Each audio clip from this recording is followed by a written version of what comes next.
Next big thing in Indian cricket team അത് വേറെ ആരുമല്ല, നമ്മുടെ സ്വന്തം സഞ്ജു സാംസൺ. മലയാളത്തിന്റെ അഭിമാനം, മലയാളികളുടെ അഹങ്കാരം, അങ്ങനെ വേണമെങ്കിൽ പറയാം. കാരണം എന്താ വെച്ചാൽ ഈ IPL സീസണിൽ ടോട്ടൽ CSK ജയിച്ചത് 5 മാച്ചിലാണ്. ആ 5 മാച്ചിന്റെ അകത്ത് 4 മാച്ചിലും ഫോം ആയിട്ടുള്ള ഒരേ ഒരു ബാറ്റ്സ്മാൻ ആണ് നമ്മുടെ സഞ്ജു വി സാംസൺ. ഇന്നലെ മാച്ച് കഴിഞ്ഞ സമയത്തും അവരത് എടുത്തു കാണിക്കുന്നുണ്ടായിരുന്നു, ആ ഒരു വിന്നിംഗ് പെർസെന്റേജും കാര്യങ്ങളൊക്കെ. അത് എടുത്ത് പറയുന്നതിന്റെ റീസൺ ഒക്കെ ഇതൊക്കെ തന്നെയാണ്. കാരണം ഇടയ്ക്ക് ആ ഒരു 3 മാച്ച് ജയിച്ചപ്പോൾ തന്നെ ഓൾമോസ്റ്റ് ചേട്ടാ സൂപ്പർ കിങ്സ് എന്നൊക്കെ പറഞ്ഞു തുടങ്ങിയായിരുന്നു. ഓപ്പണേഴ്സിലെ പ്രത്യേകിച്ച് സഞ്ജു സാംസണിൽ ഡിപ്പെൻഡ് ചെയ്യുന്ന ഒരു ചെന്നൈ സൂപ്പർ കിങ്സ്, അത് ബാറ്റിംഗിൽ വരുമ്പോൾ കേട്ടോ. ബോളിംഗിൽ പറയാനൊന്നുമില്ല, ആദ്യത്തെ കുറച്ച് മാച്ചസിൽ ബോളിംഗിൽ ഒട്ടും ഫോം അല്ലായിരുന്നെങ്കിൽ പിന്നീട് അങ്ങോട്ട് അക്കീൽ ഹുസൈൻ വന്നപ്പോൾ തൊട്ട് കളി മൊത്തം മാറി മോനെ. അക്കീൽ ഹുസൈൻ ലീഡ് ചെയ്യുന്നൊരു കിഡിലൻ ബൗളിംഗ് ടീമാണ് ശരിക്കും ഇപ്പം CSK ഉള്ളത്. അതായത് എക്കണോമിക്കലായിട്ട് ബോൾ എറിയാൻ പറ്റുന്ന ഒരു കിഡിലൻ ബൗളർ, അതിന്റെ കൂടെ നൂർ അഹമ്മദും ബാക്കിയുള്ള ബൗളേഴ്സും കൂടി വരുന്ന സമയത്ത് പിന്നെ ഒന്നും പറയാനില്ല. അങ്ങനെയാണ് CSK ഇപ്പോഴത്തെ ബൗളിംഗ്. ആദ്യം ബാറ്റ് ചെയ്ത DCക്ക് 155 റണ്ണേ എടുക്കാൻ പറ്റിയിട്ടുണ്ടായിരുന്നുള്ളൂ. അത് കുറച്ചും കൂടി ഈസി ആയിട്ടുള്ള സ്കോർ ആയതുകൊണ്ട് തന്നെ. പക്ഷേ ഈസി എന്നൊക്കെ പറയുമ്പോൾ നമുക്ക് അങ്ങനെ തോന്നുമെങ്കിലും ബാറ്റിംഗ് പിച്ചിന്റെ ഒരു സംഭവം കുറച്ച് ഡിഫിക്കൽട്ട് ആയിരുന്നു കേട്ടോ. കാരണം എന്ന് വെച്ചാൽ ഇടയ്ക്കിടയ്ക്ക് മാറുന്ന ഒരു ടൈപ്പ് പിച്ചായിരുന്നു. ഇവൻ നല്ല ബൗളേഴ്സിന് അത്രയും ആ ഒരു കറക്റ്റ് അവർ എന്താണോ ഉദ്ദേശിക്കുന്നത് അതനുസരിച്ചുള്ള ബോൾ കിട്ടുന്ന രീതിയിലുള്ള ഒരു പിച്ചായിരുന്നു.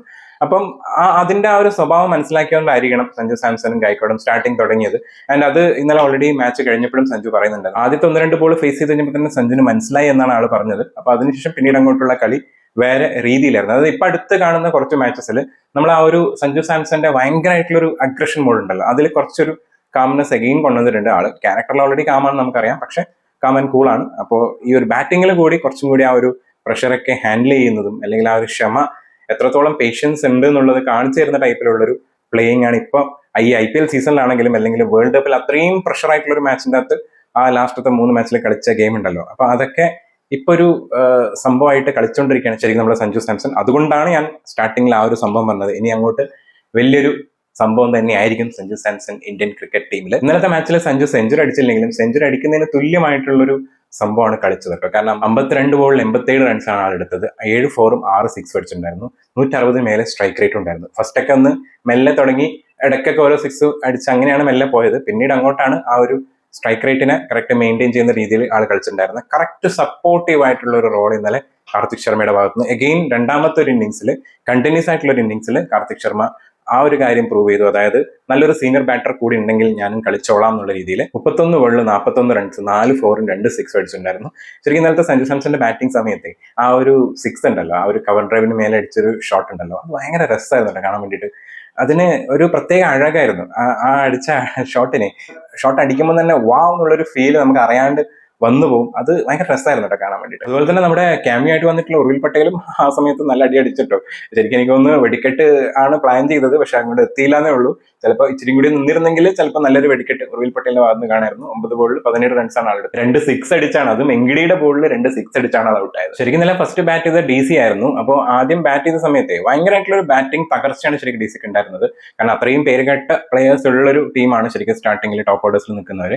അവരൊക്കെ തകർന്നടിയുന്ന ഒരു കാഴ്ചയാണ്. ഏകദേശം 69 റൺസിൽ 5 വിക്കറ്റ് പോയിട്ട് ഫുള്ളി ഒന്ന് ഇനി അങ്ങോട്ട് 100 തന്നെ കടക്കുമോ എന്നുള്ള ഒരു സ്റ്റേജിൽ നിന്ന സ്ഥലത്തു നിന്നാണ് നമ്മുടെ സ്റ്റെപ്സും സമീർ റിസ്വിയും കൂടി ചേർത്ത് അവരുണ്ടാക്കിയ ഒരു പാർട്ട്ണർഷിപ്പിൽ ആ ഒരു ഗെയിമിനെ മുന്നോട്ട് കൊണ്ടുപോയത്. ഏകദേശം 134 റൺസ് വരെ നമ്മുടെ സ്റ്റെപ്സ് അവിടെ ഉണ്ടായിരുന്നു.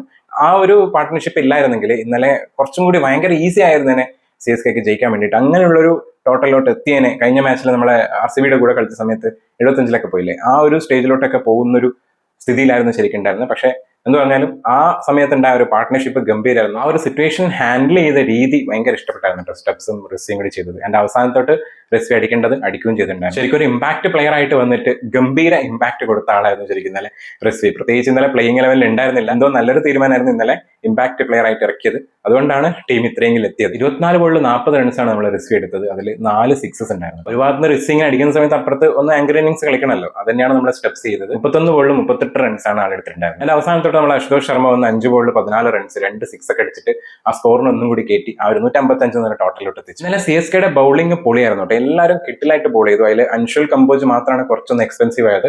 കഴിഞ്ഞ മാച്ചസിലൊക്കെ നല്ല ഫോം ആയിട്ടുള്ള ഒരു ബോളറാണ്. ഇന്നലെ എന്താണെന്നറിയില്ല ആൾക്ക് നല്ല രീതിയിൽ അടി കിട്ടിയിട്ടുണ്ടായിരുന്നു. 4 ഓവറിൽ 49 റൺസ് കൊള്ളുകയും ചെയ്തു. വിക്കറ്റ് ഒന്നും എടുത്തിട്ടുണ്ടായിരുന്നില്ല. ബൗളിംഗിൽ ലീഡ് ചെയ്ത് നമ്മുടെ വിക്കറ്റിന്റെ കാര്യത്തിൽ നോക്കുമ്പോൾ നൂർ അഹമ്മദ് ആണെങ്കിലും പക്ഷേ എക്കണോമിക്കലായിട്ട് നോക്കിക്കഴിഞ്ഞാൽ നമ്മളെ അക്കീൽ ഹുസൈൻ തന്നെയാണ്. 4 ഓവറിൽ വെറും 19 റൺസ് കൊടുത്തിട്ടാണ് ഒരു വിക്കറ്റ് എടുത്തിട്ടുണ്ടായിരുന്നത്. പക്ഷേ അക്കീൽ ഹുസൈന് കിടിലൻ സപ്പോർട്ടായിട്ട് നൂർ അഹമ്മദ് ഉണ്ടായിരുന്നു. 3 ഓവറിൽ 22 റൺസ് കൊടുത്തിട്ട് 2 വിക്കറ്റ് എടുത്തിട്ടുണ്ടായിരുന്നു. നമ്മൾ മുകേഷ് ചൗധരിയും ഗുർജപ്മീത് സിംഗും രണ്ടുപേരും അത്യാവശ്യം നല്ല രീതിയിൽ തന്നെ ബോൾ ചെയ്തു. ഓരോ വിക്കറ്റുകൾ എടുത്ത സമയത്ത് ജെയ്മി ഓവർട്ടൺ ഒരു ഓവറിൽ തന്നെ 5 റൺ കൊടുത്ത് ഒരു വിക്കറ്റ് എടുത്തിട്ടുണ്ടായിരുന്നു. 155 എന്നുള്ള ചേസ് നമ്മുടെ സഞ്ജു സാംസണും അതുപോലെ തന്നെ കാർത്തിക് ശർമ്മയും ഉർവിൽ പട്ടേലൊക്കെ ചേർന്ന് കുറച്ചും കൂടി കൂളായിട്ട് അത് ജയിപ്പിക്കുകയും ചെയ്തു. നേരത്തെ പറഞ്ഞ പോലെ തന്നെ ഭയങ്കര പെർഫെക്റ്റ് ആയിട്ട് മെച്ചുവേർഡ് ആയിട്ടുള്ള ഒരു ഇന്നിംഗ്സ്, ഭയങ്കര കാൽക്കുലേറ്റ് ചെയ്തിട്ടുള്ള ഷോട്ടുകളൊക്കെ അടിക്കേണ്ട സമയത്ത് മാത്രം അടിച്ച് 6ഉം 4ഒക്കെ എവിടെ പോകണം അതിന് ആ ഒരു ടൈമിൽ മാത്രം പോയിക്കൊണ്ട് ബാക്കിയുള്ള സമയത്ത് സിംഗിൾ റൊട്ടേറ്റ് ചെയ്ത് ഡബിൾസ് ഒക്കെ എടുത്ത് ആ ഒരു സ്കോറിലോട്ട് എത്തിച്ച് കുറച്ച് കൂളായിട്ട് തന്നെ 15 ബോൾ ബാക്കി നിൽക്കുക 8 വിക്കറ്റ്സിന്റെ ഒരു ബിഗ് വിൻ തന്നെ ശരിക്കും നല്ല CSKക്ക് നേടാൻ വേണ്ടി പറ്റി. അതിന് ഒരേ ഒരു കാരണമേ ഉള്ളൂ, അത് നമ്മുടെ സഞ്ജു സാംസൺ ആണ്.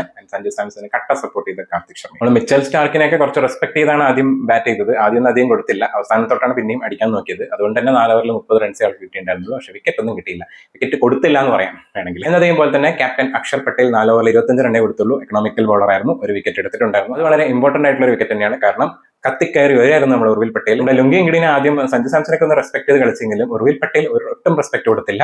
ആ ഒരു അടിച്ച് തന്നെയാണ് തുടങ്ങിയത്. പക്ഷേ കുറച്ച് കഴിഞ്ഞപ്പോൾ നമ്മുടെ ലുങ്കി ഇംഗ്ലിയാണ് അത്രയും ഇമ്പോർട്ടന്റ് ആയിട്ടുള്ള നമ്മുടെ ഋതുരാജ് ഗായക്കോഡിന്റെ വിക്കറ്റ് എടുത്തിട്ടുണ്ടായിരുന്നു. കുൽദീപ് യാദവിനും നടരാജനും ഇന്നലെ അത്യാവശ്യം അടി കിട്ടിയിട്ടുണ്ടായിരുന്നു. സഞ്ജു സാംസൺ തെരഞ്ഞു പിടിച്ചടിക്കുന്നുണ്ടായിരുന്നു. പ്രത്യേകിച്ച് കുൽദീപ് യാദവിന്റെ ഓവറിൽ 2 6ഉം നടരാജന്റെ ഓവറിൽ എത്രയോ 6ഉം 4ഒക്കെ വെച്ചടിക്കുന്നുണ്ടായിരുന്നു. അങ്ങനെ അവരെ ഒന്ന് സെലക്ട് ചെയ്തിട്ടുള്ള ഒരു അടിയായിരുന്നു ശരിക്കും ഉണ്ടായിരുന്നത്. എല്ലാ ബാക്കിയുള്ളവർക്കൊക്കെ കുറച്ച് ഡിവൈഡ് ചെയ്താണ് റൺസ് കൊടുത്തിട്ടുണ്ടായിരുന്നത്. ഇന്നലത്തെ ആ ഒരു ജയത്തോടു കൂടി എഗെയിൻ ഒരു പ്ലേ ഓഫ് സാധ്യത ഇങ്ങനെ ഓപ്പൺ ആക്കി വെച്ചേക്കാണ് CSK.